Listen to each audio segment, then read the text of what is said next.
শেখ, আমরা প্রশ্নে চলে যাচ্ছি। আমাদেরকে একজন মাদ্রাসা পড়ুয়া ছাত্র প্রশ্ন রেখেছেন, যুগশ্রেষ্ঠ আলেমে দিন হতে করণীয় কি? যুগশ্রেষ্ঠ আলেম তো আর চাইলেই হওয়া যায় না, চাইলেই এটা হওয়া যায় না। এটা আল্লাহর একটা কবুলিয়তের বিষয় থাকে।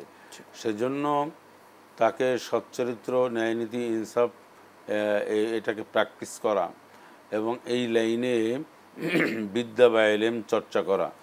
যুগশ্রেষ্ঠ একজন আলেমে দিন, আমরা শুধু আলেমে দিন বলতে আমি যদি আর একটু ব্রডলি ব্যাখ্যা করি যে মাদ্রাসাতে দাওরা পাস করতে হবে, কামিল পাস করতে হবে এমন না। আলেমে দিন কিন্তু মাদ্রাসায় কিছু পড়ে অথবা মাদ্রাসায় না পড়েও ইসলামী দিনই শিক্ষা চর্চা করে তারা অনেক ধরনের বড় ইসলামিক স্কলার হতে পারেন। কারণ আমরা অনেক ইসলামিক স্কলার দেখেছি, যদিও তারা গতানুগতিক কোনো মাদ্রাসায় না পড়লেও তারা নানানভাবে কোরআন এবং সুন্নাত চর্চা করেছেন, বিভিন্ন শায়েখদের কাছে পড়েছেন এবং তারা এটা স্টাডি করতে করতে একটা সময় বড় বড় ইসলামিক স্কলার হয়েছেন।